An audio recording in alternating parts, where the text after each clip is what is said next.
अस्सलाम वालेकुम, बिस्मिल्लाहिर्रहमानिर्रहीम। Welcome to learners empire. आज हमारा सेकंड वीडियो है रिलेटेड टू ईजमेंट एक्ट। हम लोगों ने क्या कहा था? What is easement? Easement is a right held on a property of another person for a limited purpose of time and for beneficial enjoyment. Easement एक ऐसा right है जिसे आप किसी दूसरे के प्रॉपर्टी पे क्लेम करते हो फॉर बेनिफिशियल एंजॉयमेंट, यानी कि फ़ायदेमंद एंजॉयमेंट के लिए आप उसे क्लेम करते हो जिसका आप ऑनर नहीं हो। तो शुरू के हमारे जो 2 लेक्चर्स थे उसमें हम लोगों ने डिस्कस किया था कि ईज़मेंट क्या होता है, डेफिनेशन क्या है, उसके काइंड्स क्या है। आज हम लोग पढ़ रहे हैं, नेक्स्ट हमारा चैप्टर है, उसका जो पहला हेडिंग है वो है इम्पोज़िशन ऑफ ईज़मेंट, यानी कि जो ईज़मेंट है उसे कैसे इम्पोज़ किया जा सकता है, कैसे मुसल्लत किया जा सकता है, या कैसे कौन करवा सकता है ईज़मेंट को। जो पर्सनैलिटीज़ है वो कौन-कौन से होते हैं जो ईज़मेंट को इम्पोज़ करवा सकते हैं। इसमें पहला है सेक्शन 8 क्या कहता है ईज़मेंट से related? Who may impose easement. Section 8 कहता है कि कोई भी शख्स, anyone means anybody can claim right of easement. कोई भी शख्स जो एज अ डोमिनेंट ओनर हो। डोमिनेंट ओनर मैंने आप लोगों को पहले भी पढ़ाया था। डोमिनेंट हेरिटेज हम लोग प्रॉपर्टी को कहते हैं, और जो वहाँ पे रह रहा है उसको हम लोग कहते हैं डोमिनेंट ओनर। प्रॉपर्टी को डोमिनेंट हेरिटेज कहते हैं, जो वहाँ पे रह रहा है उसको हम लोग कहते हैं डोमिनेंट ओनर। हम लोगों ने क्या कहा कि डोमिनेंट हेरिटेज एक ऐसा ज़मीन का टुकड़ा है जो हर तरफ से ब्लॉक है, जिससे कोई और रास्ता अवेलेबल नहीं है। सिर्फ एक ही रास्ता अवेलेबल है, जो उसका वो ये है कि जो दूसरा प्रॉपर्टी है जो नेक्स्ट है उससे, वो वहाँ से आए और जाए। अभी जो ये है, इस प्रॉपर्टी का मालिक नहीं है, लेकिन लॉ ये कहता है कि इसके पास राइट मौजूद है, कानूनी हक मौजूद है कि वो ये वाला प्रॉपर्टी है उसे इस्तेमाल करे, उसे अपने इस्तेमाल में लाए। अभी किस तरह इस्तेमाल करे, कैसा इस्तेमाल करे, ये हमारा जो लेक्चर्स का सीरीज़ है वो इसी से ही रिलेटेड है। तो डोमिनेंट हेरिटेज क्या है? एक ऐसा पर्सनालिटी जिसके सारा ज़मीन ब्लॉक है और उसके पास एक ही ऑप्शन अवेलेबल है, वो ये है, वो बी का रास्ते को इस्तेमाल कर सके जिसका वो मालिक नहीं है। लॉ व्हाट सेज कि जो ये है इसके राइट्स होते हैं, इसके हुकूक होते हैं, और सर्वेंट हेरिटेज जिसकी जिम्मेदारियां होते हैं। अभी हम लोग जो पढ़ रहे हैं सेक्शन 8 ये कहता है कि जो ए है वो कौन कौन से शख्स ए में आ सकते हैं, कौन कौन से शख्स डोमिनेंट हेरिटेज में आ सकते हैं।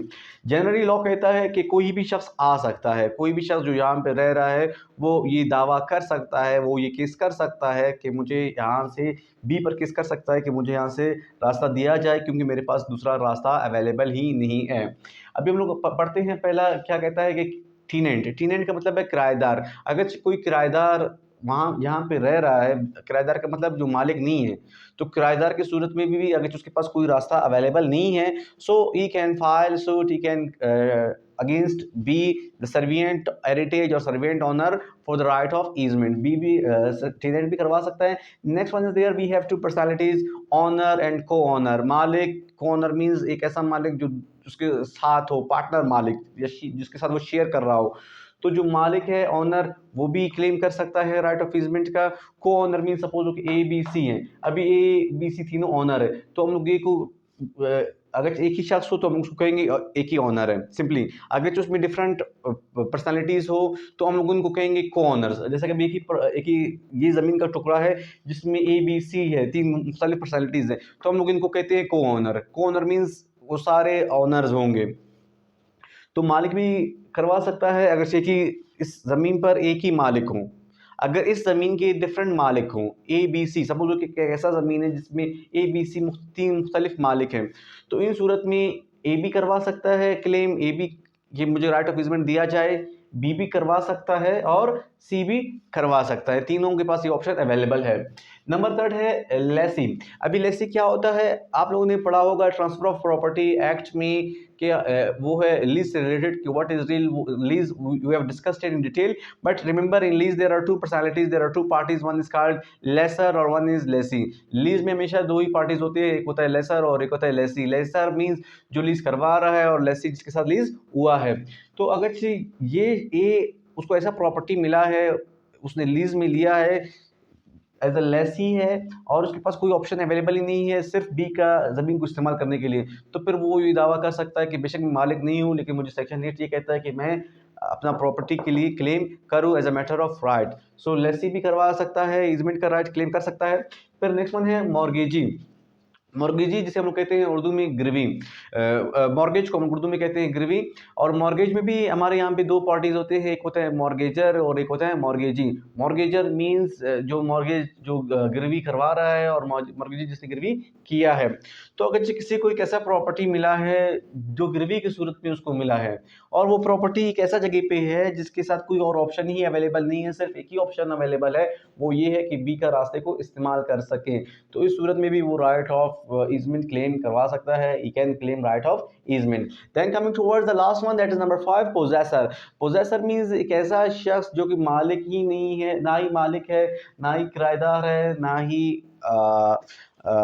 मॉर्गेज और लीज के सूरत से उसे प्रॉपर्टी मिला है, यानी कि आपने उसको फी सबीलिल्लाह ही प्रॉपर्टी दिया है कि आप इसमें जब तक रहना चाहते हैं, मैं I will not take any remuneration from you, I will not take any money from you, and it is of your choice whatever you want to do with the property. So possessor जो कि मालिक नहीं है और फी सबीलिल्लाह ही ज़मीन में रह रहा है, तो इस सूरत में भी वो क्लेम करवा सकता है कि बेशक I am not giving money, I am not the owner of the property, and I am also not the co owner of the property, but as per law, as per section 8, I have the right to claim against B for the right of my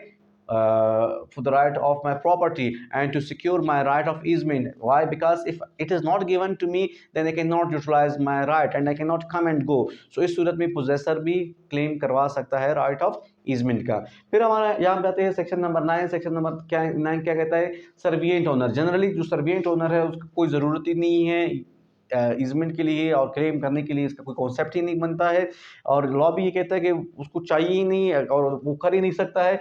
वो तब claim करेगा या वो तब suppose हो कि ये property है, वो सपोज हो कि किसी और सी को या डी को जो यहाँ पे वाक़या हो या किसी और जगह पे नेक्स्ट एरियाज़ में सपोज अप एंड डाउन किसी और जगह पे वाक़या हो, उस सूरत में वो करवा सकता है। जनरली नहीं है, पॉसिबल ही नहीं है ये कहना या करवाना।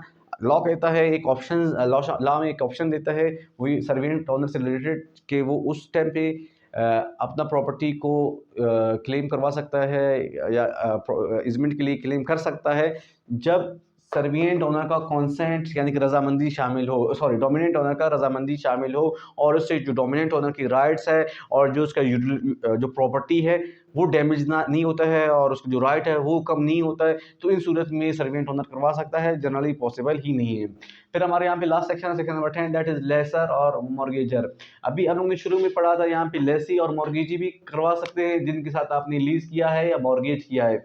यहाँ पे एक अलग सा सेक्शन है, वो है लेसर और मॉर्गेजर, यानी कि ये प्रॉपर्टी जहाँ पे अगर लेसर भी है वो भी क्लेम करवा सकता है, जो जिसने लीज किया है वो भी क्लेम कर सकता है इस प्रॉपर्टी के लिए, जिसके साथ हुआ है वो भी क्लेम कर सकता है राइट ऑफ ईजमेंट का। So thank you very much. अल्लाह हाफिज़। जहाँ पे अगर आपको कोई भी सवाल आपका कमेंट में लिख सकते हैं।